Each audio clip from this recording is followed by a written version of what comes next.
masing-masing orang di keluarga gue, kenapa mereka semua emosian, mungkin karena dengan ketidaknyamanan yang ada, mereka masih tetap ngejalanin hari demi hari. Itu gue nggak pernah protes tentang itu. Ada satu orang yang ngelakuin kesalahan dan bikin kita misah, gue sebel. Itu tuh kondisinya gue SMP. Kuat banget lagunya. Wah, hebat sih. Terima kasih.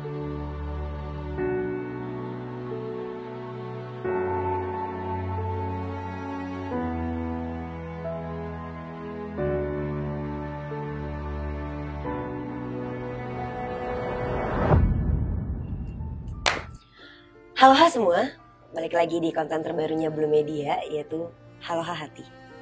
Di sini adalah tempat di mana kalian bisa berbicara tentang apa saja dari hati ke hati.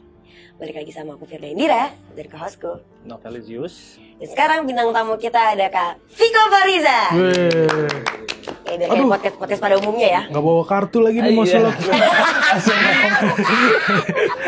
Oh, ini bukan sulap. Bukan. Emang fokus banget ke sulap sekarang? Apa? Ya. Lagi fokus ke sulap banget sekarang? Enggak, lagi gabung sama skena sulap aja sih. Terus kayak ternyata skena sulap nih pelakunya banyak, pecintanya banyak, tapi nggak ada wadah tempat mereka kumpul. Jadi kayak lagi nyoba buat usahain nge-build itu biar kayak skena sulap biar kayak skena stand up. Keren. Oke. Semoga Nanti gue jadi Ernest-nya di sulap. Wih, cakep. Iya. Takut nih gue komen.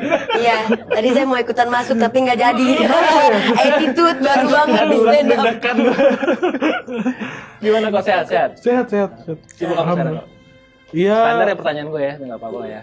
Ya gitu-gitu off air udah ngegig sulap udah ada. Gitu aja sih.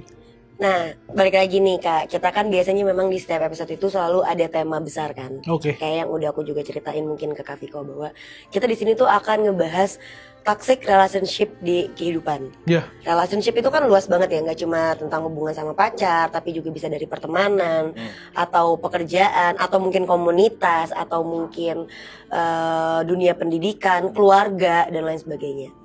Kalau dari kamu sendiri Kak, pernah ngalamin toxic apa yang paling berat? Toxic yang paling berat ya? Kita tarik mundur dari awal aja dulu ya. Asik, boleh. Ya.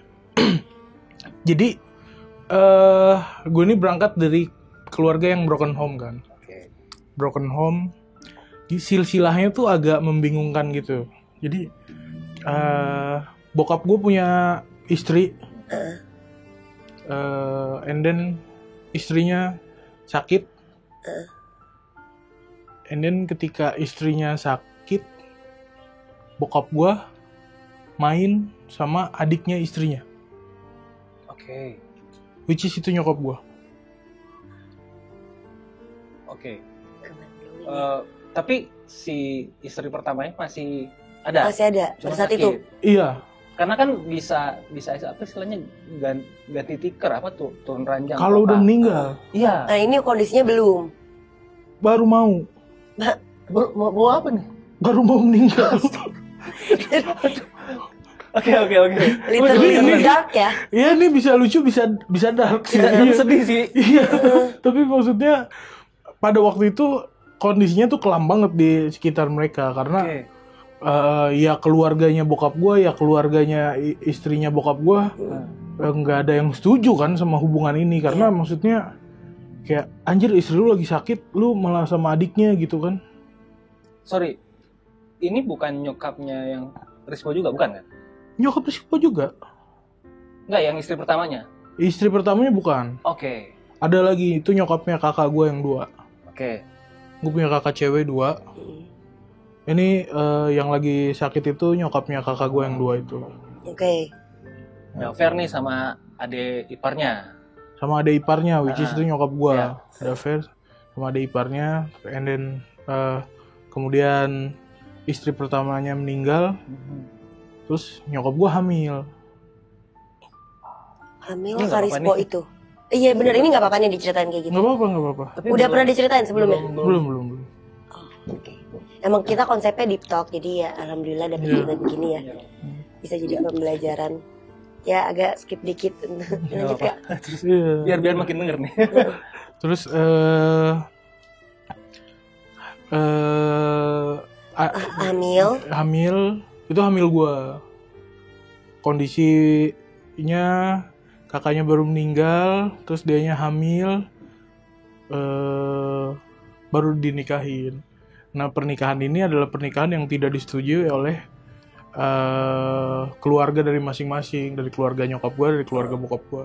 Coba bentar, aku mau tarik mundur dulu. Nah ya. Ini dada gue langsung sesek loh. Iya, gue juga ngatur napas kan kayak gitu. Karena Kita sebelum lu ngelanjutin, karena di bayangan gue dari cerita lu Rispo di konten-konten sebelumnya kayak nyokap Rispo sama bokapnya dia cerai, asu dibawa ketemu sama bokap Iya, lu. kondisinya ternyata- adiknya istri bokap gue yang Iya. pertama itu janda anak satu, Rispo. Oke. gimana? Oh, udah cerai duluan tapi dianya. Udah, Oke. kalau dianya udah. Jadi papamu nikah nih kan punya anak kan cewek dua itu Iya. kamu. Terus Karispo itu gimana konsepnya? Karispo itu anak dari nyokap gue sama suaminya yang pertama. Oh, oke, paham. Terus mereka cerai, Deket sama bokapnya dia deket sama Iya, bokap gue. dapatlah kamu. Pas bokap gue masih punya istri dan sakit. dan sakit. Terus meninggal, nyokap gue hamil, ya udah dinikahin. Pernikahan ini adalah pernikahan yang tidak disetujui oleh kedua keluarga. Oke. Akhirnya kakak-kakak gue yang dua itu didoktrin untuk membenci ibu gue sama keluarga-keluarga dari bokap. Padahal tantenya dia. Padahal tantenya dia waktu masih tante Cil tiba-tiba berubah jadi ibu tiri, wah nggak bisa nih gitu. Akhirnya didoktrin, gue lahir, tumbuh dengan ya keributan dengan dua kakak gue yang cewek ini, ribut terus sama nyokap gue. Akhirnya masa kecil gue adalah isinya ya cewek-cewek yang problematik ini. Oke. Gue pikir itu fine aja dan gue pikir itu adalah ya udah masalah keluarga biasa lah. Sampai ternyata gue menginjak masa remaja gitu, terus gue mulai tumbuh kayak ternyata orientasi gue ketika gue cari wanita harus kayak cewek-cewek problematik ini. Ketika wanita itu baik-baik saja, gue nunggu kapan nih orang turn out jadi problematik kayak gini. Bahkan ketika dia nggak turn out jadi problematik, gue anggap dia ngebosenin. Padahal sebenarnya itulah yang healthy harusnya ya. Iya. Akhirnya setiap relationship gue adalah relationship dengan cewek-cewek yang problematik. Dan lu tahu itu Toxic. Tahu. Tapi kalau nggak toksik, nggak asik. sorry bisa dibilang itu menjadi adiktif kan jadinya. Iya. Lu Makanya ada adrenalin dengan berantem kemarin lu. di rehab kan gue sebenarnya gara-gara cewek kan, bukan gara-gara Oh, nggak bercanda. terus gue malah menangkapnya pelarian lu ke narkoba. narkoba karena ada itunya juga gitu loh. Banyak hal. Tapi nomor satunya enak. Iya. Gue ngomong iya lagi. Enggak. Iya buat orang-orang yang suka gitu. Ya Tapi kalau jangan, kita jangan. nggak usah lah ya. Nggak usah lah ya. Lanjut. Ya, jadi kayak gitu. Karena waktu ke inner child-nya kayak gitu, pas gedenya gue cenderung cari cewek-cewek yang problematik kayak gitu. Tapi sekarang lu ini langsung Baru menit-menit awal. Gue kayak, ini kayak mau ucap kabul gue sesak napas seriusan. jadi nggak pernah kamu ceritain di tempat lain? Enggak, belum. Enggak, karena Igu juga Igu juga nggak tahu kita tentang mau ini. bikin schedule sama Viko, walaupun gue udah nonton konten-kontennya, tapi kan lebih banyak stand up segala macam. Terus akhirnya gue yang ngeliat konten lu yang sama Surya sama Jegel gitu kan, nyokap lu, wah chill ya gitu. Oh gini ya gitu. Gue pikir terus dia bilang yang ketangkep sama yang ngasih tahu lu ke kamar lu bininya bokap lu, oh udah cerai berarti cerai 2 kali segala macam. ternyata Sedalam apa itu ya, ternyata. chaos itu hubungannya. Nyokap gue lebih mind blowing lagi sih. Hah? Jadi kan dia ke bokap gue itu nyikat kakak dia yang pertama kan. Iya. Dia punya kakak lagi satu cewek. Heeh. Disikat juga coy suaminya sama nyokap gue. Disikat juga suaminya. Tapi ya. Dan maksudnya itu kan tante gue kan. Iya. Itu kan tante gue, terus tante gue punya anak itu kan sepupu-sepupu gue kan. Iya. Dan sepupu-sepupu gue ini kayak satu lettingan gitu sama gue. Yang paling gede satu lettingan sama Rispo, yang kedua satu lettingan sama gue, yang ketiga satu lettingan sama adik gue. Akrab banget kita tuh. Sejak suaminya disikat sama nyokap gue, Iya. anjir, Chaos lagi. clash parah, udah langsung gak tegor-tegoran, gak main bareng lagi. Kayak... Ih, nyokap gue gokil. Nah, Dan- dia dengan personality yang kayak gitu, dia kan ngeliat kan, akhirnya cewek-cewek yang gue pilih, cewek-cewek yang gue pacarin, gak ada yang dia suka. Karena dia merasa Itu sama kayak itu dia. dirinya. Oh, yang toxic itu. Iya, karena selama ini sama Iya, yang toxic semua kan. cewek gue kan toksik kan. Semua cewek gue adalah orang yang problematik. Itu gue pacarin dan nyokap gue gak ada yang suka. Bahkan ekstrimnya tuh pacar gue yang terakhir ini yang gue deketin dari awal mula gue di entertainment, dari yang ngapel masih pakai motor, terus kayak akhirnya naik di entertainment, terus gue bisa beli segala macem. Dia ada tuh nemenin gue, terus kayak naik turunnya gue di entertainment dia ada nemenin gue, bahkan di titik terendah pas gue ketangkep dia ada nemenin gue. Itu diputusin sama nyokap gue. Nyokap lu Yang mutusin adalah mamamu, bukan kamu. Iya. How? Gimana? Cara mutusinnya dia tuh ya dengan bikin cewek gue ini gak nyaman. Yang dia kan ikut kan, maksudnya ikut di dalam hubungan gue. Iya. Maksudnya kayak dia follow-followan di Instagram sama mantan gue, dia punya nomor WhatsApp mantan gue segala macem. Terus kayak nyokap gue ikut terlibat di situ, terus dia suka ngechat yang bikin mantan gue ini nggak nyaman aja. Tapi kan jatuhnya dia sebenarnya baik dong. Maksudnya kayak dia nemenin kamu semua banget dari nol. Masa tetap nggak disetujuin? Apa dia Karena tetap toxic. ada toksiknya? Gua nggak ngerasain toksiknya. Berarti seharusnya dia yang healthy dong. Gua nggak ngerasain toksiknya. Orang-orang sekitar gua semua curiga sama si mantan gue ini. Padahal udah gue jabarin kebaikan-kebaikannya. Cuma semua orang-orang yang deket sama gue, termasuk temen gue yang tadi ikut gue kesini, kayak mereka nggak ada yang suka sih sama mantan gue. Dengan alasan? Dengan alasan ya track record ke belakang. Tapi maksud gue, kalau dia bilang track record ke belakang, terus kayak banyak hal minus yang ada di mantan gue, maksud gue apa sih yang gak ada di gue, anjir? Iya. Gue jauh lebih parah dari dia gitu. Iya. Maksud gue juga mikirnya, kenapa temen-temen gue ini ngerasa gue ini suci, anjir? Kenapa nyokap gue ngerasa anaknya suci, anjir? Anjir, anaknya udah seburuk-buruknya orang, anjir. Maksud gue semua keburukan gak ada yang gak pernah gue lakuin, semuanya pernah gitu. Tapi dia masih ngerasa, udah mantan kamu toksik, gak sehat, segala macam. Kayak gue emang gue oke gitu.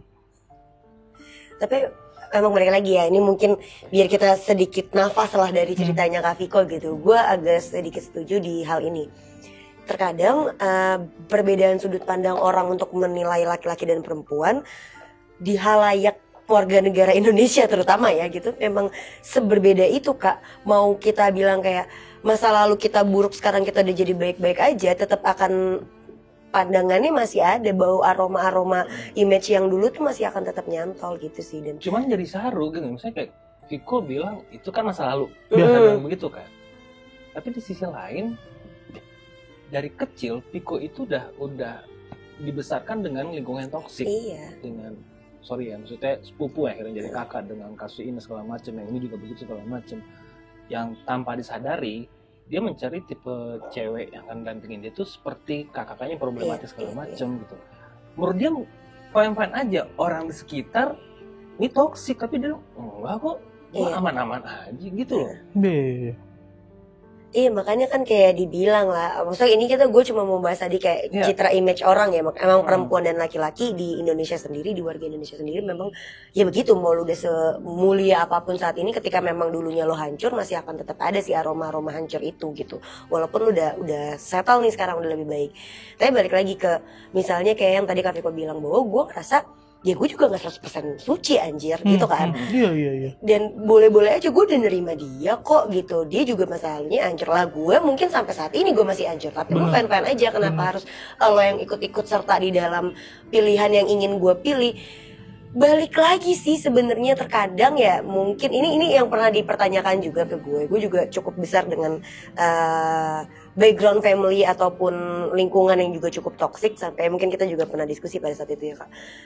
Yang akhirnya gue juga nyari hal yang sama, dan pola pikir gue juga kayak gitu. Gue juga nggak suci-suci amat sebenarnya. Tapi mungkin aja manusia lain atau orang lain itu menilainya jadi kayak gini. Ini yang pertanyaan sempat ditanyain sama Bang Adriano Kolbi. Dia bilang ke gue, sebenarnya Fir, lo tuh berusaha, lu nyari orang-orang yang toksik itu karena lo ngerasa lu pengen punya rumah dengan notabene dia punya background yang sama lo. Lo berharap bahwa dia adalah rumah lo. Atau lu sebenarnya lagi berusaha untuk jadi dokter. Lo tahu dia sakit dan lu mencoba untuk menyembuhin dia, padahal lu juga sakit anjir gitu. Jadi kita denial nih dengan sudut pandang orang. Itu ada, bisa juga loh maksudnya. Bisa. Setuju juga gue sama itu. Dan menurut gue nggak ada salahnya sih berusaha jadi dokter buat orang yang sakit, atau kayak apa sih, kalau gue lebih nyebutnya kayak playing hero gitu. Kayak anjir masa lalu sedih banget, cerita lu sedih banget, kayak gue jadi tahu tujuan gue lahir ke dunia ini emang buat jagain lu, emang buat nuntun lu, emang buat ngarahin lu jadi pribadi yang lebih baik gitu. Kayak nggak ada yang salah dengan itu sih menurut gue harusnya. Tapi emang benangnya jadi agak tipis nih Mas menurut gue ya. Jadi agak tipis antara kita jadi menyadari bahwa kayaknya hidup gue ini emang buat nyembuhin dia, hidup gue ini emang buat ngarahin dia, dan ABCDFG segala macam. Itu jadi sangat tipis sekali benangnya, dengan kita juga jadi lupa sebenarnya mungkin aja lu yang juga butuh tahu gitu.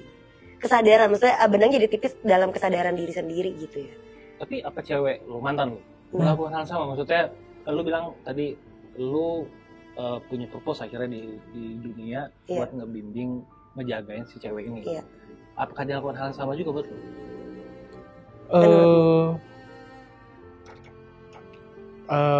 Menurut gue kayak secara love language juga kita beda gitu. Secara banyak hal kita beda, tapi menurut gue relationship adalah tentang toleransi ya, tentang toleransi, seberapa banyak hal positif yang bisa ditolerir, seberapa banyak hal negatif yang bisa ditolerir, dan ketika keduanya fine, itu bisa jalan gitu. Dan gue udah nemu itu sama dia sih gitu, maksudnya ya mungkin dia nggak yang ngayomin gue, nggak yang punya purpose yang sama gue buat, karena menurut gue kondisinya adalah dia yang lagi butuh dibimbing gitu. Jadi kalau dibilang apakah dia melakukan hal yang sama, menurut gue enggak sih, karena gue tidak memposisikan diri gue dengan gue lagi bingung mau ke arah mana gitu. Gue enggak.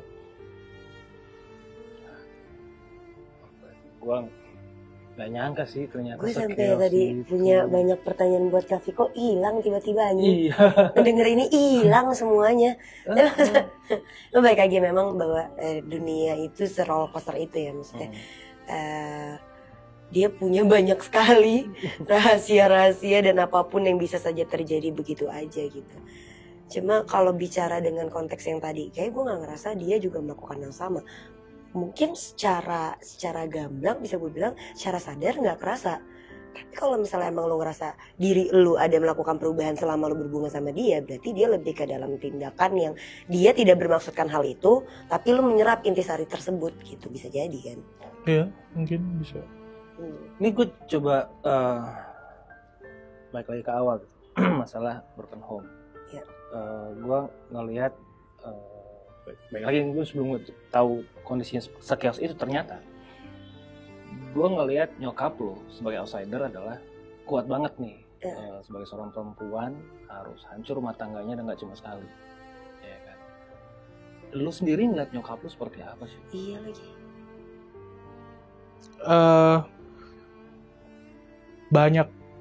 Banyak fase di hidup gue di mana gue memandang nyokap gue, dan fase itu berubah-ubah. Sekarang gue udah di fase di mana gue menyadari dan menerima bahwa apapun yang terjadi, apapun yang dia lakukan, dia adalah nyokap gue. Cuma sebelum fase itu ada fase di mana gue benci. Nah, baru gue mau tarik kesimpulan itu lagi kayak. Ada fase di mana gue benci, ada fase di mana gue nggak peduli, ada fase di mana dia adalah partner in crime gue. Wow. Iya, ini beneran deep sih. Ini udah tenggelam sih. Iya, ini bener-bener deep ya anjir. Dan berarti lu sekarang ya karena pendewasaan, lu sudah berdamai dengan itu semua ya? Iya. Atau baru sekedar bisa maafin? Dan gue takutnya ini juga adalah fase gitu. Maksudnya ketika gue nyimpulin bahwa ya udah sekarang gue udah nerima apapun yang terjadi, dia adalah nyokap gue, siapa tahu ini masih fase juga gitu. Gue belum tahu lagi ke depannya. Makanya mungkin fase Kak Viko baru bisa memaafkan tapi belum bisa berdamai. Kalau udah damai kan kayak udah yang iya udahlah gitu, bener-bener ya udahlah, lu lupain semuanya banget dan nggak pernah ada pertanyaan lagi gitu loh. Kayak kita bikin materi deh dengan pengalaman kita, karena kita udah bener-bener damai kan dengan si kejadian atau si tragedi sebelumnya kan. Jadi kayak mau itu dibahas, mau itu diungkit, atau gue mengalami hal serupa lagi di kemudian hari, ya gue udah akan bisa chill gitu. Tapi kalau fasenya masih maaf, maksudnya kayak gue cuma baru bisa maaf ini, gue baru bisa nerima doang nih si kejadian ini, tapi lu belum bener-bener bisa damai, kemudian hari misalnya ada terjadi hal serupa, belum tentu kita siap gitu. Kalau menurut gue sih maafnya Viko, baik lagi ya, ini pendapat gue, maafnya Viko tuh udah seperti berdamai dengan keadaannya juga. Iya, makanya gue agree to disagree juga sama Firda tuh. Menurut gue selagi orangnya masih hidup, damai itu cuma konsep sih gitu. Kayak berdamai itu cuma konsep sih. Kita nggak tahu lagi ke depannya akan berubah lagi atau enggak gitu. Makanya lu bilang lu udah memaafkan mungkin.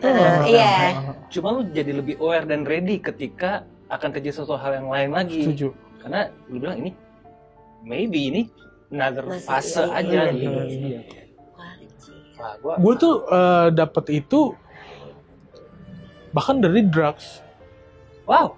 Gue dapet itu bahkan dari drugs. Jadi kayak ternyata lintasannya nih bukan lintasan tegak lurus gitu. Ternyata ini tuh roller coaster. Gue ada di titik awal mula pakai, and then gue ada di titik hancur banget, tenggelam banget dalam itu, and then gue ada di titik anjir capek nih gue sama drugs. Itu udah muter tuh. Terus ini gue ada di titik lagi, akhirnya gue kangen sama drugs. Padahal lu udah clean. Iya, pakai lagi. Jadi se-roller coaster itu, dan bahkan di tempat rehab kemarin gue tuh diajarin bahwa seorang pemakai, seorang pecandu itu nggak boleh dengan sesumbar bilang gue udah quit. Yes. Temen-temen gue juga gitu. Baiknya karena itu jadinya angkuh, arogan, sombong. Karena drugs tuh jahat banget dan dia gampang banget buat datang lagi ke hidup kita gitu. Apalagi sebelumnya kita udah pernah coba. Yang bisa kita lakukan adalah masang goals pendek gitu, goals jangka pendek. Jadi yang penting hari ini gue nggak makan nih. Yang penting hari ini gue nggak makan nih. Gue ngelewatin hari demi hari dan ketika ditanya, lu masih pakai gitu? Enggak, gue udah clean 6 bulan. Enggak, gue udah clean setahun. Ada ininya, dijelasin range waktunya. Enggak bener-bener kayak, enggak gue udah bener-bener tertolong enggak kayak gitu ya. Karena kemungkinan untuk balik lagi itu akan selalu ada ya. Dengan kita mawas diri kayak gitu, gue udah clean 6 bulan. Dan gue masih ngeset goals jangka pendek gue. Untuk besok gak pakai lagi. Itu akan lebih bikin kita mawas diri. Jadi apa ya, step aja dulu, so lama-lama menjadi sebuah perjalanan kan? Benar. Ini kayak inget waktu gue ngobrol sama seorang dia touring motor sampai keliling dunia segala macam. Dia bilang, kita nanya kan kalau kulitnya agak sedikit lari ya, tapi ini masuk banget sama Viko bilang tadi, apa kalau bikin plan segitu gedenya bisa keliling dunia? Ternyata enggak. Ibarat kata lu naik motor malam, lu nggak usah nyalain lampu dim, lampu biasa aja, lu lihat jalan depan lu. Good. Tapi nanti lama-lama jauh jalan lu gitu. Gitu. Keren sih. Cuma mau sedikit narik lagi nih, belakang ya. Pada saat fase itu, berarti kan kamu sendirian ya? Fase mana tuh? Yang sama tadi masalah keluarga itu loh. Pertama kalinya kamu mungkin masih lagi anggaplah masih pas di fase kamu benci-bencinya lah gini dengan kejadian itu. Atau dengan mamamu dan segala macamnya gitu. Ruwetnya sekelilingmu pada saat itu ya. How you survive? Gimana? Atau sorry gue potong sebelum lu jawab. Atau mungkin dia nggak survive. Dia bener-bener cuma kayak ibarat si pengendara motor tadi. Dulu deh gitu loh. Yang penting lihat aja lampu di depan gitu doang. Apa gimana? Kalau gua tuh karena gua kecil dengan toksik, kakak gua ribut sama nyokap gua, kakak gua yang cewek ribut sama nyokap gua. Gue tuh memaklumi setiap keadaan dari masing-masing orang di keluarga gue. Kenapa mereka semua emosian? Mungkin karena dengan ketidaknyamanan yang ada, mereka masih tetap ngejalanin hari demi hari. Itu gue gak pernah protes tentang itu. Bahkan kakak gue someday lagi kelepasan emosinya, terus kayak dia kelepasan ngatain gue, dasar lu anak haram kayak gitu. Gue nggak sakit hati digituin sama kakak gue. Kakak gue kena sakit fisik, dipukulin sama nyokap gue kayak gesper. Mencoba melucu juga ya Pak ya, aku gelap. Detail banget lagi. Gue nggak sakit hati sama itu. Menurut gue selama kita tetap ada buat satu sama lain. Selama kita semua tetap dalam satu rumah, apapun kondisinya, setidak nyaman apapun, kita tetap bareng, gue nggak ada protes. Gue benci sama nyokap gue ketika nyokap gue ngelakuin kesalahan dan bikin rumah tangga gue jadi rumah tangga bokap gue, nyokap gue jadi pisah. Gue deket banget sama abang gue Rispo. Ketika mereka orang nyokap bokap gue pisah, Rispo nih nggak ada hubungan darah sama bokap gue. Mau nggak mau Rispo harus pisah sama gue. Itu tuh bikin bubar keluarga gue yang ribut setiap hari, tapi gue nggak apa-apa. Yang penting kita sama-sama. Cuma ketika ada satu orang yang ngelakuin kesalahan dan bikin kita misah, gue sebel. Itu tuh kondisinya gue SMP. Di SMP itu gue mikirin, gue cari cara. Gimana caranya biar Rispo tinggal lagi sama gue? Gimana caranya biar adik gue tinggal lagi sama gue? Gue pengen banget punya cara untuk cepet cari duit biar gue bisa biayain Rispo, biar gue bisa biayain adik gue, supaya mereka tinggal lagi sama gue. Tapi nggak bisa, gue masih sekolah. Makanya gue begitu lulus SMA, gue langsung ikut stand up dan gue dapat banyak uang dari sana. Gue bisa narik Rispo lagi tinggal sama gue bisa narik adik gue lagi tinggal sama gue. Kuat banget babunya. Wah, hebat sih. Terima kasih. Apa ya?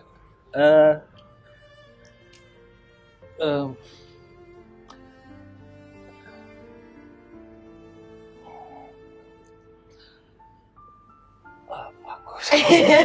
Ya tapi Nggak, dengan kepribadian lu segala macem, dengan umur lu segitu muda gitu, lu udah bisa. Makanya kayak gue bilang, kayak tadi sebenarnya bukan survive sih, ya hancur nggak apa-apa, tapi ini bareng gitu loh. Lu cepet banget dewasanya sih. Apa gue lagi kan kok dituntut dewasa oleh keadaan. But yang tadi gue bisa highlight adalah ketika sesuatu kata nggak apa-apa terus dihantam secara berkala, mungkin kita bisa bilangnya ya, maka akan ketemu dengan kata kenapa kan. Dan sebenarnya it's okay untuk gak baik-baik aja dan untuk merasa kenapa nggak apa-apa banget juga sebenarnya. Tapi untuk melihat storymu yang tadi, saya mau bilang terima kasih loh sudah bertahan. makasih sih. Ya, makasih banget sudah bertahan. Langsung ngeblank aja. Sudah masih ada di sini, masih terus ngejalanin apapun yang ada di depan dan tidak muluk-muluk ya. Tidak muluk maksudnya dalam artian gue nggak nuntut untuk A, B, C, D, E, F, G, enggak. But you still on the track gitu untuk maju terus. Itu bagus banget ya. Walaupun di belakangnya kayak, tapi kan lu juga larinya ke narkoba segala macam. Kita tuh nggak pernah tahu memang di sekeliling kita bagaimana kondisinya. Iya. Kita nggak pernah tahu mental orang seberapa dia kuat, Betul. seberapa dia lemah dan segala macam. Ya hargain aja apapun keputusannya, apapun yang dia lakukan, mau larinya ke arah narkoba, kayak mau larinya ke arah yang baik, mau yang segala macam.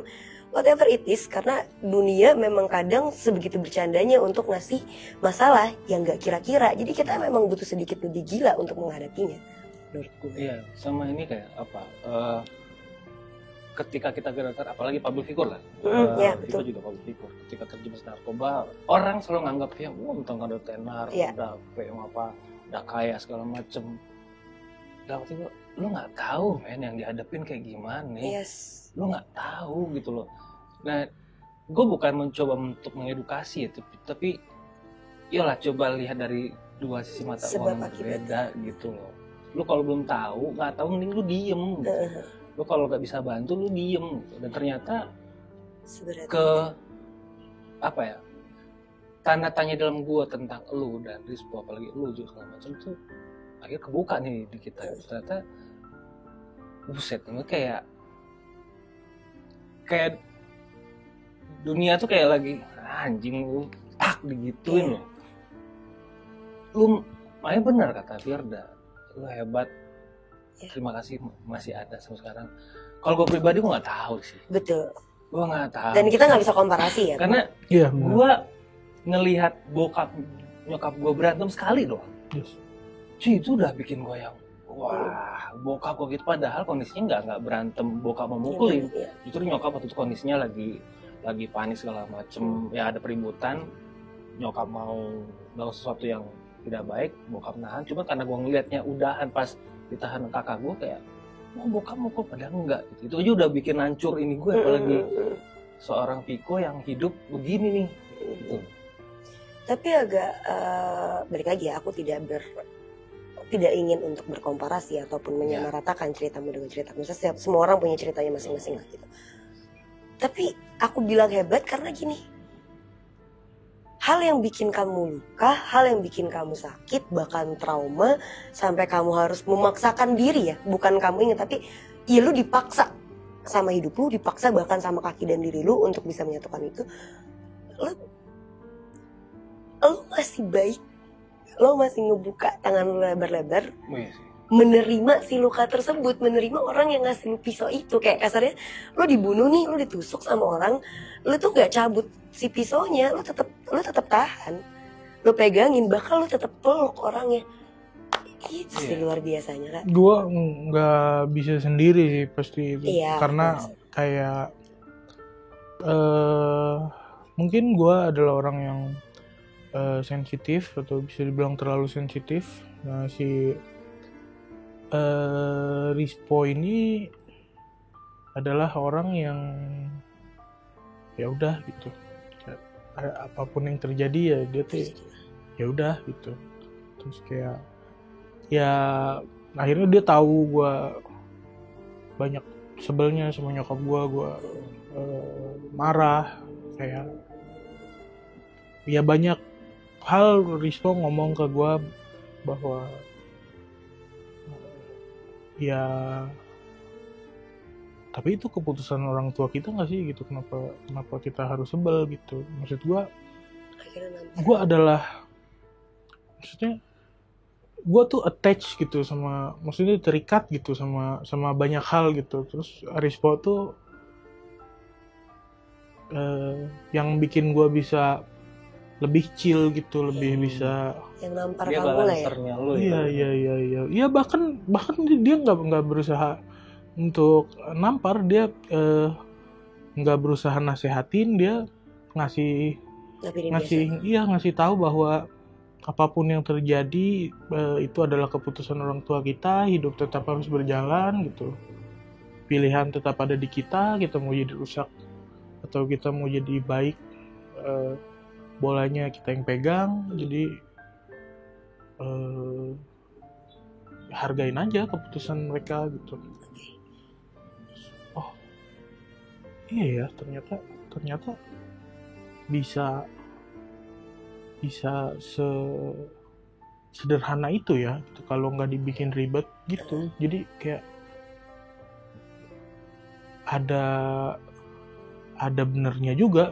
Gua ngerasa Rispo tuh ada benernya juga gitu. Maksudnya dengan dia yang sesantai itu, sebodoh amat itu, gue ngerasa untuk dapat ketenangan bersikap kayak Rispo tuh ada benernya juga ya gitu. Akhirnya sedikit banyak gue mengadopsi apa yang cara dia untuk berpikir gitu sih. Iya. Karena sebelumnya tuh kayak gue tuh ketika masa-masa sekolah gitu, gue tuh jarang dipuji. Kayak gue tuh males orangnya. Terus kayak di rumah rebahan doang, paling baca buku. Intinya di kamar aja. Sementara Rispo tuh ringan banget tangannya, disuruh apa cepet gitu, ngapain gitu, bantuin segala macem. Akhirnya dia sering dipuji. Terus kayak satu-satunya momen gue dipuji adalah ketika bagi rapot paling. Rispo nilainya pasti jelek, gue nilainya pasti bagus. Terus ketika gue sebenarnya gue nggak suka banget sama pelajaran di sekolah gitu, sama nilai bagus tuh gue biasa aja. Cuma itu adalah momen dimana gue dapet pujian. Jadi sampai mana sesusah apa juga pasti gue kejar. Jadi gue ketika bagi rapot gue harus ada di 3 besar minimal tuh, harus selalu ada di posisi itu biar gue tetap dipuji. Itu gue lakuin sampai kelas 2 SMP. Begitu gue kelas 2 SMP, bokap nyokap gue pisah. Di situ aja gue udah ngerasa anjing, gue dihianatin anjing. Gue tuh nggak suka belajar, gue nggak suka hitung-hitungan, gue nggak suka sistem pelajaran di sekolah gitu. Tapi gue mau mati-matian kejar ini supaya gue bisa tetap dapat pujian itu. Tiba-tiba anjing lu mau pisah anjing. Terus alasan gue buat ngikutin ini lagi tuh apa gitu. Jadi kayak sebaper itu gue. Sementara Rispo ya udah gitu, nilainya tetap jelek gitu. Kalau boleh lebih ngulik untuk hal itu ya, ini boleh dijawab atau tidak ya maksudnya. Melihat dari background kondisi Rispo pribadinya seperti itu, pada saat kamu SMP mikir hal itu yang tadi kita bahas sampai buat kamu hampir nangis, dimana mereka harus bisa dan kamu kayak berusaha mati-matian untuk nyari uang untuk bisa nyatuin itu lagi, gimana Kak Rispo pada saat kondisi itu Kak? Kamu ada sharing Kak atau kamu kayak bener-bener mendem semuanya terus kamu berusaha untuk kasih lem satu persatu? Itu sih yang gue sebelin. Gue nggak tahu Rispo gimana saat itu. Karena gue pisah sama Rispo. Ya, Rispo ikut nyokap gue, adik gue ikut nyokap gue. Gue Ikut disuruh nyokap. ikut nyokap gue, tapi gue mau mandang ini secara subjektif, siapa yang salah, siapa yang benar. Gue mau ikut yang benar aja. Akhirnya gue bisa milih dengan yakin buat gue ikut bokap. Dan kalau ditanya gimana kondisi Rispo, itu yang gue seselin, bahwa gue nggak tahu kondisi Rispo saat itu gimana, karena gue terpisah sama Rispo di momen itu. Jadi nggak sempat ada pola komunikasinya gitu ibaratnya. Iya, dan Rispo tipikal yang Ya udahlah. dia lupa. Kalau bahasnya udah lewat jauh, dia lupa. Jadi gue nggak bisa tahu. Momen kamu balik lagi berarti sama Kak Rispo dan semuanya jadi saat ini gitu ya, cukup baik-baik aja. Itu saat Sebelum stand up ya. sesudah stand up. Stand up kan bareng. Iya, stand up kami bareng. Begitu udah terjun, kita udah bisa cari uang, jadi gue udah bisa biayain Rispo. Jadi gue bisa narik Rispo balik ke rumah gue buat biaya kuliahnya. Gue bisa narik adik gue balik ke rumah gue buat biaya sekolahnya. Terus nyokap gue pergi kerja ke luar kota. Jadi satu masalah yang kita hadapi, maksudnya gini, mungkin Kak Viko, Kak Rispo atau anak-anak lain di luar sana, mungkin juga teman-teman yang lagi nonton ini juga punya toksiknya tersendiri in family, karena semua didasari dari apa yang pertama kali kita lihat kan, dan siklus yang paling kecil, ya mungkin aja keluarga. Gue percaya banget bahwa semua keluarga itu pasti punya masalahnya, punya racunnya masing-masing. Skalanya aja yang berbeda, besar kecilnya gitu. Mungkin kayak apa yang Kak Viko alamin itu skalanya di yang besar, apa yang kita alamin mungkin lebih kecil segala macamnya, mungkin aja ya. Tapi emang itu tuh jadi cukup ngaruh nih untuk ke the next level kita hidupnya gitu, ketika kita beranjak remaja, terus kemudian dewasa, kemudian lebih luas lagi circle-annya ya kan. Dari keluarga kita cuma tahu teman sekolah, teman nongkrong, teman kerja A, B, C, D, E, F, G, langsung banyak.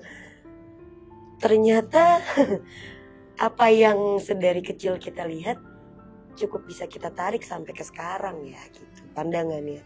Kayak akhirnya tadi Kak Viko juga jadinya ngenilai hubungan atau ngenilai ke pasangan juga yang healthy malah nggak bagus ya buat gue. Gue maunya yang berantakan, gue maunya yang punya titik hancurnya juga gitu. Tapi pengen gak sih Kak buat mutus si rantai itu? Mutus si rantai itu ya? Ya. Ini kan jadi kayak lumayan complicated menurut gue, kayak cukup panjang lah. Namanya hidup ya, terus dalam hidup kita wajib untuk berkembang, kayak kita harus bisa lebih baik dari hari kemarin. Kayak kalau mau ikutin prinsip itu sih mau nggak mau harus ya, menurut gua rantainya udah harus mulai diputus ya, karena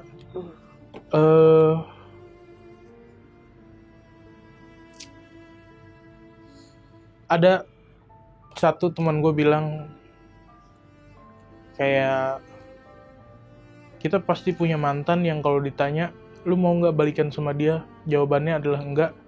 Tapi orang tuh nggak bisa dilupain dan selalu punya tempat di hati kita. Kayak tadinya gue nggak setuju sama itu,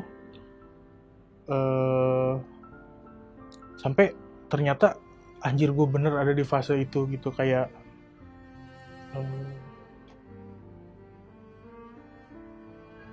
mantan ya, adalah mantan gue yang gue tuh cuma punya tingkat toleransi yang sangat tinggi ketika gue sama dia. Jadi apapun itu juga balik ke, maksudnya gue punya tingkat toleransi sama keluarga gue di awal waktu gue kecil. Nggak apa-apa mereka ribut terus, yang penting kita tetap sama-sama gitu. Menurut gue itu adalah dasar kenapa akhirnya gue punya toleransi yang sangat tinggi sama mantan gue tentang apapun yang dia lakukan. Gue nggak apa-apa, yang penting gue sama-sama sama dia gitu. Kayak tapi kalau dipikir secara jernih, dipikir secara tenang gitu, kayak di momen sekarang, kayak gue masih sayang gak sih sama dia? Masih gitu. Cuma gue kalau ditanya mau gak sih balikan sama dia, kayaknya gue capek deh.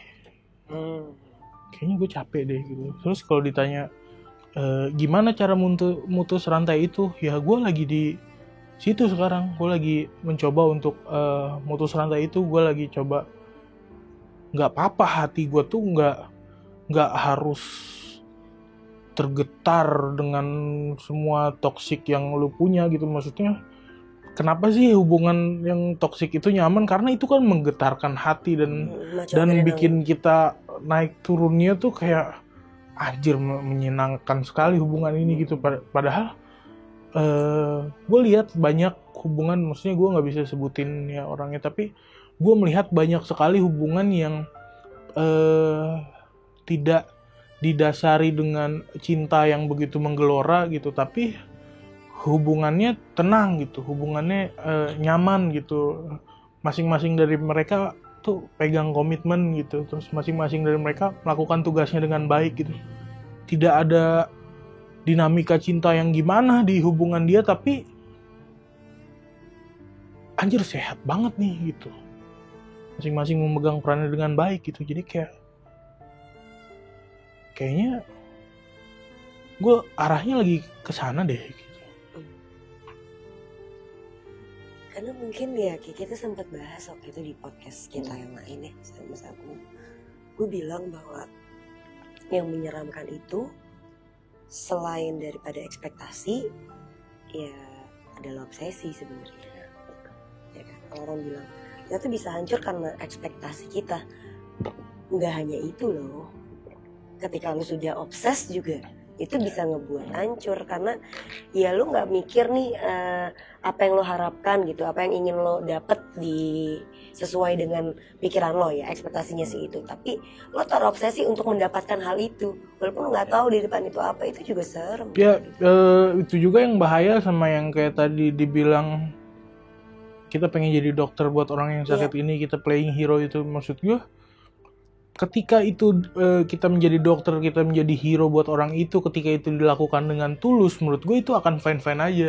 Cuma begitu kita udah menjadi dokter, kita udah mencoba menjadi hero buat dia, tapi dia tidak ada perubahan yang signifikan dari dia, di situ kita udah mulai enggak, lu tuh harusnya dengan adanya gue, lu tuh harusnya bisa jadi lebih kayak gini, lu tuh harusnya bisa jadi lebih kayak gini.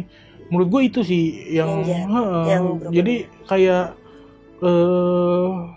kalau kita menjadi hero, kalau kita menjadi dokter dengan tanpa ekspektasi, itu fine gitu. Cuma ketika kita menjadi hero dan dokter, terus kita udah mulai terobsesi buat nyembuhin dia, kita mulai terobsesi dengan dia harus berubah. Di situ sih udah mulai kelihatan bahwa kitanya juga sakit. Bener.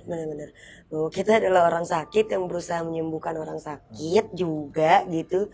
Tapi elunya sendiri nggak mau terima kepahitan yang terjadi di antara sama-sama minus itu gitu. Karena menurut gue minus sama minus bisa jadi plus kok sebenarnya. Rumusnya kan seperti itu ya, minus ketemu minus bisa jadi plus kalau memang ya sama dengannya sejajar nih gitu, yang tadi mungkin Kak Viko juga sempat katakan bahwa toleransinya itu sama-sama kayak gini. Karena menurut gue kan hubungan dua orang ya. Nah, menyatukan dua kepala menjadi satu kan itu nggak mudah. Ya kayak kita aja sama orang tua kita nih satu darah nih gitu. Kita masih bisa selisih pendapat, masih bisa nggak satu, kita sama adik kakak segala macam. Bahkan kita sama diri kita sendiri deh, kita masih sering bohong kan, kita masih sering nggak sejajar lah kasarnya gitu. Apalagi nih orang lain. Jadi gue sempet bilang juga, mungkin ini ke mantan gue dulu, gue bilang kalau memang yang mana nih? Gue ngomong gue. Enggak ya. Masih tahu, cuma kan kayak gimana ya, nggak enak sama beliaunya gitu. Oh gitu, ya. Sayang. Alah, aduh. Oh masih sayang. Ya masih lah, sayang dengan kenangan Oke. gitu. Kalau orangnya nggak tahu, Iya. nanti gue bilang enggak, tahu perasaan gue dibalik sama Tuhan gitu aja, ya nggak tahu juga lah. Pokoknya gue bilang nggak sambil gue katakan bahwa gini loh, hubungan itu tuh harus dua, kan kita ada dua kepala, jadi ada dua arah, harus sejajar. Kalau ada salah satu yang tiba-tiba naik lebih tinggi, jangan kamu nyuruh yang di bawah ini untuk cepat naik, kamunya turun dulu, atau salah satunya ingin yang di atas ini turun dulu. Karena apa? Kan lu udah ngelewatin si anak tangganya itu, lebih mudah untuk turun kan dibandingkan naik. Maksudnya gitu loh. Kalau yang ini kan dia belum lewatin tuh si anak tangganya. Turun dulu, rendahin dulu egonya, sensitifnya, amarahnya dan segala macam. Obrolin, barulah yuk jalan sama-sama ke atas. Sebenarnya sih gitu. Kayak Viko bilang tadi, toleransi. Iya. Gue tahu lu belum catch up gue nih. Ya udah nggak apa-apa, gue tungguin. Iya. Kalaupun gue tetap naik nggak apa-apa gitu. Iya. Yang penting lu deket gue udah jangan mana, kan? Iya, dan tangan gua nggak lepas Betul. buat Iya. ngulur, ngajak naik. Ayo naikin pelan-pelan satu-satu anak tangganya bareng. Karena kan mungkin kebanyakan juga nih kita jadinya bicara lebih kepada toksiknya di relationship, hubungan dulu lah ya gitu, hubungan pacaran lah ya, atau mungkin pernikahan segala macam. Kadang ada orang juga yang dia mencoba untuk menjadi dokter nih gitu kan, untuk pasangannya. Tapi ketika kayak tadi Kak Viko bilang bahwa dia nggak mencapai itu, atau bahkan justru si dianya malah nyakitin kitanya marah. Lah gimana sih? Gitu loh, harusnya kayak kalau emang lu pengen menjadi dokter, lu pengen menjadi hero untuk pasangan lo yang lo rasa toksik dan lain sebagainya, accept apapun yang nanti akan diberikan, ya kayak prinsip Stoa ya, berarti ya stoikisme ya.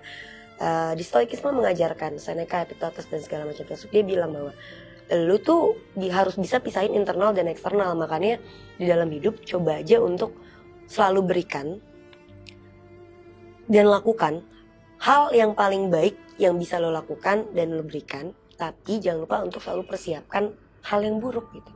Just do and give your best, but always prepare for the worst case gitu. Karena lo nggak bisa semerta-merta bilang, ya ini kan gue udah ngobatin lo nih gitu, gue udah buka tangan gue buat lo, buat meluk lo, ngulurin luka lo dan segala macamnya. Kalau malah nusuk gue di belakang sih, ya lo nggak semerta-merta, kan itu orang lain, itu eksternal, ya kan? Menurutku itu yang menjadi salah ya. Dengan nyem dulu dah. Obrolannya ini bener-bener deep kalau kali ini ya. Iya. Emang deep banget nih gue lihat-lihat ya. Iya. Mantap nih, Weekend Match dikirimin lagi kita di episode kedua kali ini. Ada french fries dan juga ini ada chicken bites. Ya, kalian bisa tahu lah bentuknya seperti apa. Bisa dicek aja di Instagram Weekend Match ataupun di Google, dimanapun. Kita juga dapat minuman, beciti, matcha. Kita bacain itu Fir. Yang Oh iya, kemarin itu Kak, Gak yang napas aku nih. bilang. Bener ya, agak kalau jadi film, nah gitu deh. mantap nih ceritanya nih. Cuman bener-bener wah, keren sih, keren. Tapi terus aku cuma bilang makasih untuk dirimu sendiri, dan jangan lupa juga bilang maaf ke dirimu sendiri. Maaf ya. Dan buat teman-teman yang ngerasa selama ini hidupnya hancur, masih banyak yang lebih hancur sob. Tenang aja. Santai dulu, tarik nafas dulu. Itu nggak nyemangatin apa-apa sih. Nggak ada. Iya. Nggak, kita cuma pengen bilang kalau misalnya emang lagi berat ya rehat sejenak, nggak apa-apa kok, jangan merasa ketinggalan. Puncaknya sama kok, kita akan ketemu. Nah, kemarin itu aku bikin story Kak. Ceritanya ngajakin orang juga bercerita tentang pengalaman-pengalaman mereka. Yang pertama aku akan bacain cerita-cerita dari viewers-viewers kita dulu juga kali ya. Baru nanti ke question yang masuk untuk kamu jawab. Biasanya tuh ada juga toksik yang dijalankan di dunia bisnis. Karena biasanya kalau di bisnis itu kan selalu ada aja tuh toksiknya. Jadi sih kalau mereka solusinya, kalau dia ini sih solusinya si Denny ini yang ngasih ke aku, ya tinggal tunggu bom waktunya aja sih, momennya bisa meledaknya kapan gitu.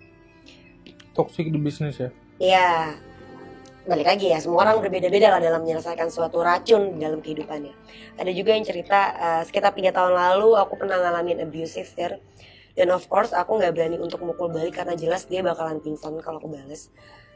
Tapi dia juga dari keluarga orang kaya, jadi kalau ada apa-apa pasti ya akan dikasusin. Ini yang cerita cowok berarti? Mungkin ya, iya Satria, namanya Satria Emmanuel. Okay. Aku lupa bacain nama Instagramnya, sorry teman-teman. Terus kayak kebantu karena waktu itu harus jarak jauh, Jakarta Surabaya. Jadi aku coba untuk berubah jadi orang yang gak dia suka pelan-pelan. Kan akhirnya bisa lepas sendiri dari hal toksik itu. Tapi kadang kalau ada chat masuk suka masih tiba-tiba takut. Nah, berarti ada juga nih orang yang punya solusi untuk menghindari hal yang toksik adalah mungkin dia perlu jauh dulu nih jaraknya, jadi biar si energinya, si vibes-nya itu nggak nyangkut lagi masih gitu kan. Atau mungkin kayak ya itu tadi melakukan hal-hal yang dirasa kayaknya dia nggak bakal suka nih, biar dia kelar aja gitu. Bisa. Ada juga yang bilang, ada gini, aku pernah berada di hal yang toksik. Sampai aku ngelihat Instagramnya Bang Egi, dia ngadepin masalah dengan cuma bilang, saya orang gila, saya orang gila. Sesimpel itu, gue nggak tahu ini bisa dijadikan konten atau enggak, tapi gue melihatnya dari sudut pandang berbeda, dimana gila ya orang tuh bisa segitu mudah, masalah itu bisa segitu ringkasnya kalau emang kita mau untuk ngelihatnya secara nggak secara segmented gitu, nggak ngeliat dari masalahnya aja. Sesimpel itu kan itu loh. Seperti sederhana ceritanya Respon. apa yang Rizko lakuin terus disambungin ke gua kan. Iya, sesederhana itu ternyata masalah atau racun bisa kita hindarin sebetulnya kan. Iya, dia objeknya Egi, gua objeknya Rizko gitu. Betul. Ya, tapi ini panjang banget, mau kita bacain ya teman-teman? Nggak usah lah. Nggak masalah ya. Panjang. Jadi bener-bener panjang banget, tapi emang agak membagongkan sih, makanya cukup seneng juga kenapa gue bikin konten hal-hal ini, karena akhirnya gue bisa bener-bener ngeliat bahwa semua orang ternyata banyak yang ingin berbicara tapi dia tidak punya ruangnya. Nah, disinilah kalian bisa bercerita tentang apa aja. Ini gue mau baca dulu. Boleh. Nih, kemarin gue nge-share di Instagramnya Halo Hati, mention Viko juga, ada 2.340 pertanyaan, padahal cuma 4 orang baru. Di follow apa? Follow cuy, Follow Instagramnya ya teman-teman. Nanti kita taruh. Nih, pertanyaan pertama ultimate banget nih dari Anggi ada skor ama 19. Bisa ngurut nggak? Apa katanya? Bisa ngurut apa enggak? Oke, itu nggak usah dijawab. Iya, nggak usah ya. Enggak. Tapi kalau lu tahu konteks pertanyaan ini sih lucu sih. Jokes lama. Iya. Enggak, ini tuh jadi gue tuh waktu ditangkap sempat masuk sel. Oh, tahu gua. Terus gue pernah kerjain bapak-bapak gitu. Itu ada di konten mana ya? Di Somasi. Lihat aja di Somasi itu. Gue kerjain Itu bokap-bokap kocak banget gitu. ya. Terus gue belaga-belaga jadi kepala kamar gitu. Padahal itu adalah cuma sel penampungan doang, kita tuh sementara ada di situ. Jadi nggak mungkin ada orang yang sampai segitu lamanya jadi dia bisa jadi kepala kamar di situ, nggak mungkin gitu. Jadi di situ gue belaga jadi kepala kamar, terus gue sosok galak. Terus gue begitu gue galakin orang ini, pas gue kasih pertanyaan, bisa mijit nggak lu gitu, nangis coy. Kenapa? Nangis. Kayak dia tertekan gitu, kayak anjing gue akan disuruh mijitin dia orang sampai masa tahanan gue selesai gitu. Aduh. Abis itu pas orang itu nangis, ya udah kita semua ketawa-tawa, baru kita kasih tahu, Pak bercanda Pak, kita juga semua baru sehari Pak di sini Pak. Ya, gitu. Tapi kan memang ngeset, jadi dia ada ajuda apa, ada bodyguard gitu.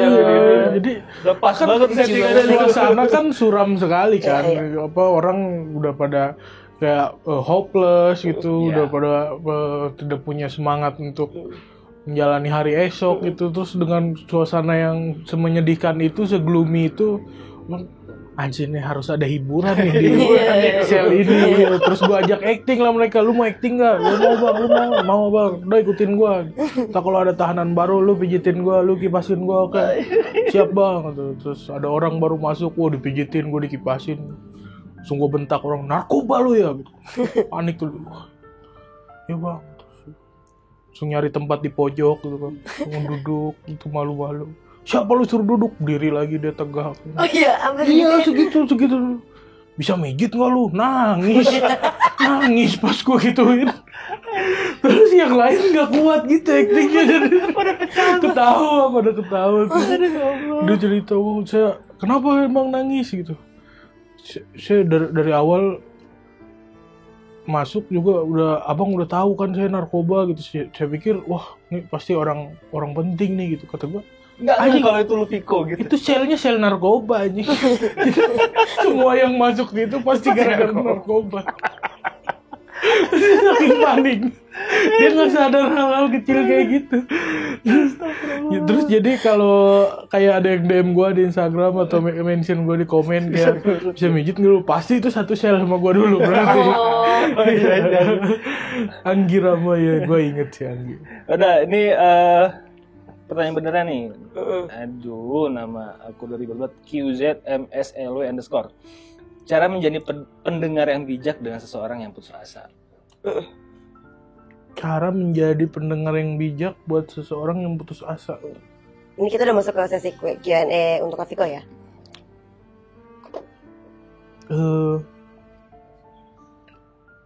Menurut gue nggak harus, kalau orangnya udah putus asa atau desperate kayak gitu, menurut gue udah nggak harus jadi pendengar sih, karena maksud gue kalau udah sampai di tahap itu biasanya orang tuh udah nggak mau ngomong sih.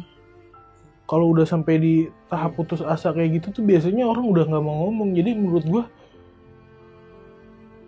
luangkan waktu yang banyak gitu, habiskan Untuk waktu yang sebanyak mungkin untuk bisa nemenin dia, untuk bisa sekedar ada gitu ya, untuk bisa sekedar ada buat dia. Gue rasa itu tuh udah ngebantu sih, udah ngebantu untuk bikin dia ngerasa bahwa oh ternyata masih ada yang care sama gue di sini. Gue gitu. sendirian ya. Walaupun nggak usah diungkit-ungkit kenapa Iya, segala macam. iya. Temenin aja dulu, temenin aja dulu. Temenin ada, itu cukup sih.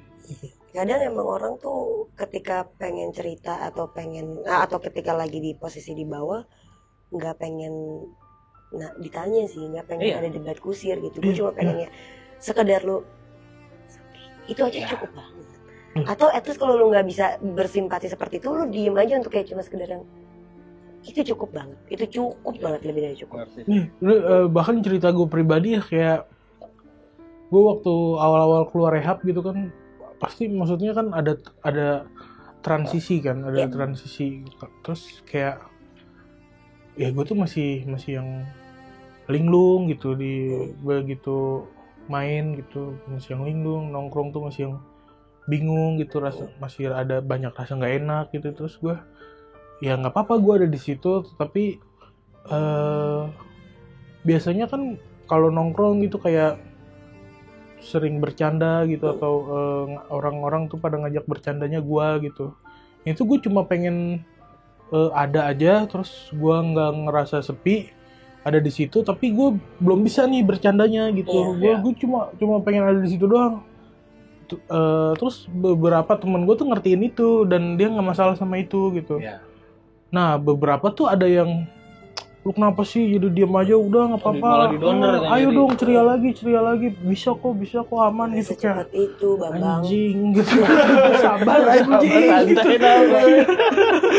baru juga relax gua gitu. Iya, justru dengan apa ya disebut toxic positivity kali ya. Iya mungkin. Iya mungkin masuknya ke situ, ke toxic maksudnya positivity. ngasih aura positif, tapi kayak tar dulu jangan depres much, banget. Iya. Gue Gitu. ngerasanya malah depresi dengan hal kayak gitu. Jadi pintar-pintar bersikap sih. Betul. Ini juga ada menarik pertanyaannya untuk Kak Viko. Apakah ada toxic relationship di tempat rehab pada saat itu?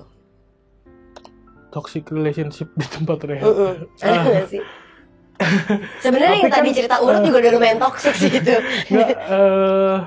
Tapi kan ini kan kita nggak sebutin ya tempat rehabnya di mana ya. Gitu. Kalau lu tahu ya bukan gue yang ngomong gitu. Mungkin itu media gitu. Ini mah di tempat rehab gue aja nih gitu. Maksudnya ini pengalaman pribadi gue nggak nyebut mana, gue mau jelekin mana-mana. Konselor di tempat rehab tuh ini gini. Konselor di tempat rehab gue ya. Konselor di tempat rehab gue adalah mantan jangki. Mantan jangki. Terus akhirnya dia kerja di tempat rehab itu dan dia menjadi pembimbing buat orang-orang yang sedang direhab. Gue nggak tahu sih, kayak ini mungkin kayak pola senior ngebully juniornya karena dia ngerasa pas dia junior dia dibully. Oke. Nah di tempat rehab tuh di tempat rehab gua tuh konselornya kayak gitu. Jadi dia kayak ketika dia lagi ngerasain di rehab,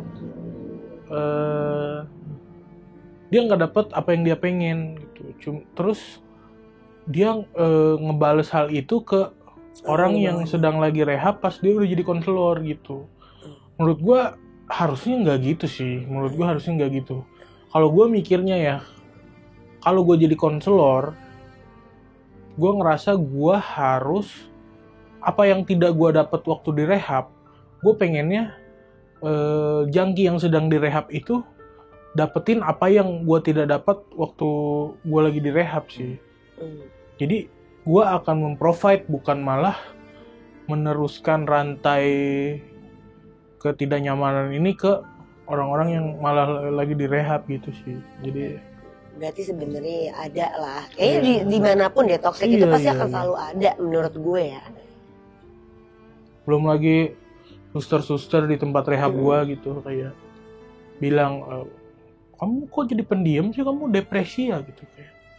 Anjing, obat penenangnya lu yang ngasih so. Jadi kayak gue malam dikasih obat tidur. Lu nggak cocok banget ngomong gue jadi pendiam. Lu sumbernya suster. Ngaco kayak gitu ada.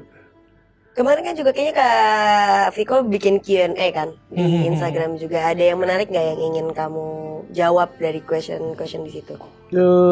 HP aku dites tapi kayaknya aku kirim ke kamu deh. Nah, ini mungkin kali ya yang dari day.ishere.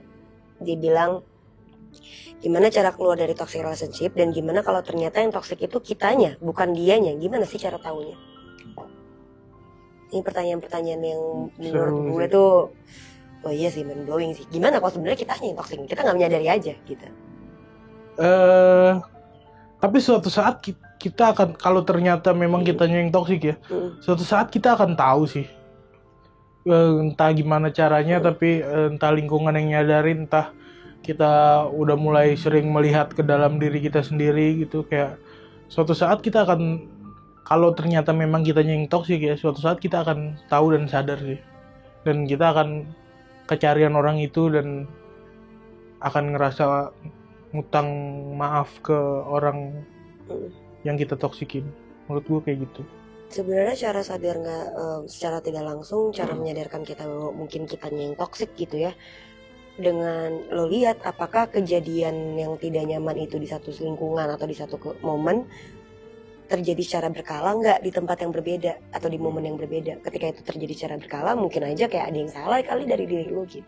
Iya, setuju. Kayak bisa jadi melihatnya kayak dari situ. Kalau semua orang terlihat salah, itu kan kayak quotes-nya kayak gitu. Kalau semua orang terlihat salah, kayaknya salahnya ada di lo deh gitu. Iya. Kalau emang ini di lingkungan gue yang lama nih toksik nih, lalu pindah ke lingkungan baru lu ngerasa toksik lagi, kayaknya bukan lingkungannya nyet, elunya. Kamu nggak nyadarin aja. Terus gimana saya tahu gue toksik atau di mana segala macam ya? Makanya tadi gue nggak pernah berhenti untuk bilang ini bahwa makanya sering-sering untuk duduk bareng sama diri lu sendiri, ngobrol, cari tahu apa sih lu kenapa, lu gimana dan segala macamnya. Mungkin itu akan ngebantu, nggak salah. Tapi kalau misalnya ternyata hal yang mengganggu diri lo sudah cukup besar skalanya sampai bisa membuka itu segala macam, ya tetaplah datang ke profesional, itu menurut gue. Dan mungkin ini kali ya, satu pertanyaan terakhir. Ini tanggapan sih, lebih kita ngasih tanggapan masing-masing kali ya. Dia bilang gini, Bang, kalau kita sayang sama seseorang tapi dia, mohon maaf nih, pelacur. Dari siapa nih? Siapa dulu ya? Terserah. Ini kan dari sudut pandang laki-laki dulu nih. Oke.